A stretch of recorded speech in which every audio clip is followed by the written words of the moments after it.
इस वक्त एक बहुत बड़ी खबर आ गई है। चीन के विदेश मंत्री ने एनएसए से बातचीत की है। एनएसए अजीत डोभाल से बातचीत हुई है।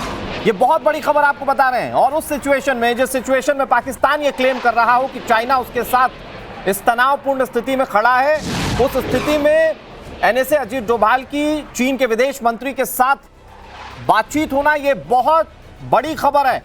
क्या वाकई में चीन पाकिस्तान के साथ खड़ा है? और अगर ये जो अभी कन्फ्रंटेशन दोनों जो भी चल रहे हैं बॉर्डर्स पर पाकिस्तान की ओर से, तो क्या उस स्थिति में वाकई में चाइना जो है वो पाकिस्तान जैसे मुल्क के साथ खड़ा है? हालांकि इसको लेकर स्पेकुलेशंस, कई सारी थ्योरीज हो सकती हैं, लेकिन इस वक्त की सबसे बड़ी खबर यह है कि अजीत डोभाल से चीन ने बातचीत की है। डोभाल ने कहा, भारत युद्ध नहीं चाहता, भारत हमेशा शांति का पक्षधर रहा है। भारत की लड़ाई जो थी वो टेररिज्म से थी, और ये मैसेज हमने पूरे विश्व को बहुत क्लियर कट दे दिया था। लेकिन पाकिस्तान ने जिस तरह से सीज फायर के ऐलान होने के बाद, जिस तरह से कायरतापूर्ण हरकत की है, उसके बाद ये जो बातचीत हुई है ये बहुत इंपॉर्टेंट है। इससे पहले विक्रम मिस्री आए तो उन्होंने ये बात कही थी कि भारतीय सेना पूरे हालात को बहुत करीब से देख रही है। और उसी दौरान ये एक बहुत बड़ी खबर है जिसमें अजीत डोभाल ये कह रहे हैं कि भारत युद्ध नहीं चाहता। उनकी चाइना के विदेश मंत्री से बातचीत हुई है, और इस बातचीत में और क्या हुआ है ये अभी हम आपको सारी अपडेट आगे देंगे। लेकिन फिलहाल इस वक्त की सबसे बड़ी खबर हम आपको बता रहे हैं। मैं जनरल अनुज माथुर आपके पास आता हूं बहुत जल्दी से। सर, एक तरफ चाइना क्लेम कर रहा है कि माफ कीजिएगा, पाकिस्तान क्लेम कर रहा है कि चाइना हमारे साथ पूरी तरह से खड़ा है, बिना किसी शर्त खड़ा है। दूसरी तरफ अजीत डोभाल की चाइना के विदेश मंत्री से बातचीत, कैसे देख रहे हैं सर आप इसे? देखिए, चाइना एक ऐसा देश है जो कि सिवाय अपने किसी और के लिए कभी सोच ही नहीं सकता। चाइना से ज्यादा सेल्फ सेंट्रिक, एक्सपेंशनिस्ट इंटेंशंस रखने वाला राष्ट्र दुनिया में कोई दूसरा नहीं। तो अगर ये हमें लग रहा है कि वो पाकिस्तान का मित्र है और उसके साथ खड़ा है, वो ऐसा है नहीं। वो अपने इंटरेस्ट के साथ खड़ा है, और आज किसी वजह से उसके इंटरेस्ट पाकिस्तान के साथ जुड़े हुए हैं, और पाकिस्तान के साथ भी नहीं जुड़े हुए हैं। आज उसके जो इंटरेस्ट हैं उसको आप समझने का प्रयास, मेरा अपना मत है इसको, उसके अपने इन्वेस्टमेंट जो है पाकिस्तान में, कहीं उससे इंटरेस्ट तो नहीं जुड़ा चाइना का? मैं आ रहा हूं, प्रोफेसर कपिल आ रहा हूं उसके बाद। जी नहीं, उससे मैं उससे एक कदम और आगे जा रहा हूं। जी सर, उसका इंटरेस्ट पाकिस्तान में जो इन्वेस्टमेंट है वो तो वैसे ही डूबा हुआ है उसका। पिछले कुछ आप देखिए, वो ग्वादर का एयरपोर्ट पिछले 8 महीने से तैयार है, और एक कबूतर भी नहीं उड़ा वहां से। आप फ्लाइट तो छोड़ दें, बहुत दूर की बात है।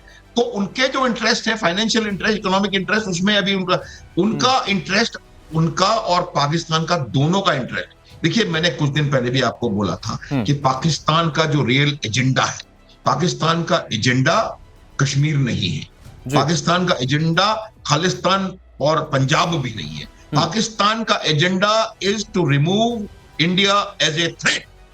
पाकिस्तान का एजेंडा है गजवाए हिंद। पाकिस्तान का एजेंडा है कि वो भारत को ब्लीड इंडिया बाय 1000 कट्स।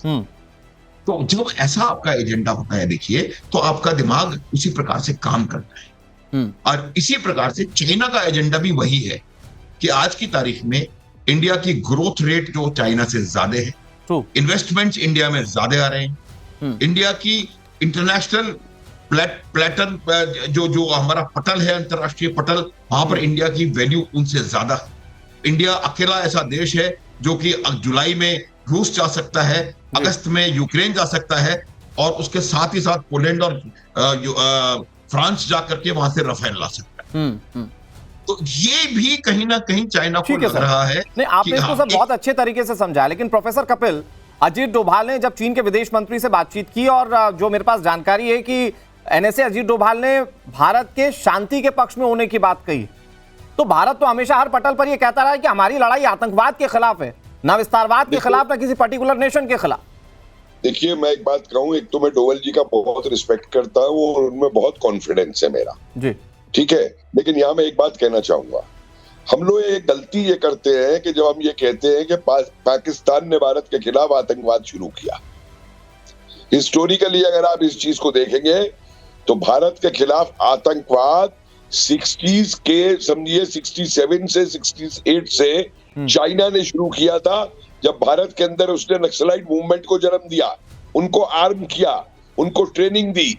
उसके अलावा नॉर्थ ईस्ट के जितने भी वहां पे वो सेपरेटिस्ट ग्रुप थे, सबको चाइना ने ट्रेन करके और वो किया। पाकिस्तान ने तो 89 के बाद में घुसपैठ की और ये आतंकवादी लाया है यहाँ पे। इस बात को कभी मत भूलिए कि चाइना ने हमेशा ये किया है।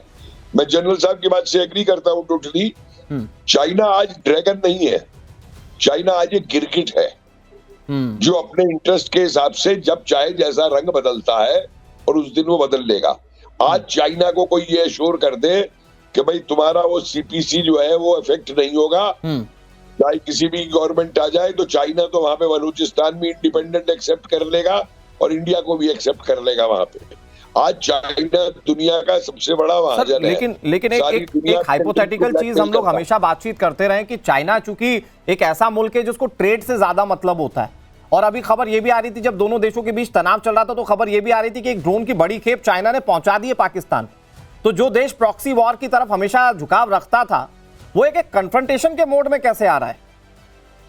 देखिए, खुद नहीं आ रहा है कन्फ्रंटेशन के मोड में। आप ये देखिए कि चाइना जो है, मैं आपसे जो बात कह रहा हूं, अपनी कंट्री में तो मारता है इनको, मुल्लाओं को दाढ़ी तक नहीं रखने देता इनको, और दुनिया भर के सारे हूती और हजीबुल्ला और ये सारे ऑर्गेनाइजेशंस को, इनके फेनेटिक्स के वो सपोर्ट करता है। और चाइना दुनिया का इस समय सबसे बड़ा महाजन है। दुनिया के अपने पड़ोसियों की सबसे ज्यादा लैंड अगर किसी देश ने असर कर रखी है तो चाइना ने हड़प रखी है पूरी की पूरी। क्या नहीं है चाइना, मुझे बताइए। जिस कंट्री में ह्यूमन राइट्स नहीं है, जिस कंट्री में लेबर लॉज नहीं है, जिस कंट्री में कोई लिबर्टीज नहीं है, कोई कॉन्स्टिट्यूशन नहीं है, क्या है चाइना, मुझे बताइए किसी भी सिविलाइज तरीके से। सर, मैं अपने दर्शकों को इसको थोड़ा और ब्रॉड पर्सपेक्टिव में समझाऊं तो एशिया के जिस हिस्से में भारत और चाइना आते हैं उस हिस्से में डोमिनेंट की दरअसल ये लड़ाई चाइना अपनी तरफ से लड़ता आया है, जबकि आज की स्थिति ये है कि भारत पूरी दुनिया में तीसरे नंबर पर उभरती हुई इकोनॉमी दिख रही है।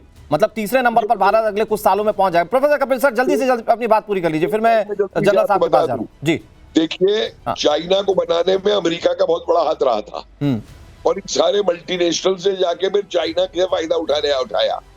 आज चाइना इनको नजर दिखा रहा है। आप समझते हैं कि चाइना की तरह क्या अमेरिका ये चाहेगा कि भारत वर्ल्ड की थर्ड इकोनॉमी हो जाए? मुझे बताइए आप। बिल्कुल नहीं। चाइना को तो संभाल नहीं पा रहा है और इंडिया अगर उठ के खड़ा हो गया तो ये संभाल लेंगे? मेरे लिए तो चाइना से ज्यादा खतरा मुझे अमेरिका से लगता है, जो आज ट्रंप ने किया है, स्टेप किया है। लेकिन ये वही अमेरिका है जो भारत के सीज फायर की बात करने से पहले खुद अपना क्रेडिट ले लेता है। लेकिन मैं फिर क्लियर कर देता हूं कि भारत सरकार ने इस पर कोई भी ऑफिशियल बातें नहीं कही हैं। ठीक है, मैं आ रहा हूं आपके पास। लेकिन सर, मेरे जहन में एक चीज बहुत ज्यादा, जनरल माथुर, बहुत ज्यादा सवाल पूछने पर मजबूर कर देती है। अभी पता नहीं शहबाज शरीफ आए या नहीं आए, आने वाले थे, वो प्रेस कॉन्फ्रेंस करने वाले थे या पाकिस्तान के ऑफिशियल्स करने वाले थे, लेकिन सीज फायर के बाद भारत ने अपना पक्ष बहुत जल्दी क्लियर कर दिया कि हम 5 बजे से सीज फायर कर रहे हैं। पाकिस्तान की तरफ से ऐसी कोई खबर नहीं है, ना असीम मुनीर, ना सरकार का कोई व्यक्ति। नहीं, मैं समझा नहीं क्या उन्होंने कैसे उन्होंने कहा। आप देखिए, इशाक डार का जो स्टेटमेंट है, ट्वीट है, वो हमारी प्रेस कॉन्फ्रेंस से पहले आया है। इशाक डार ने बिल्कुल ओपन ने कहा है कि हमने ये कर दिया, और उसके बाद 3-4 बकवास लाइनें उन्होंने लिखी थी कि सॉवरेंटी है, फलाना है, ढकाना है, उसमें थोड़ा सा भारत को नीचा दिखाने की कोशिश की थी। लेकिन उनका ट्वीट हमसे पहले आया था, उनको पता है, उन्होंने कहा कि ये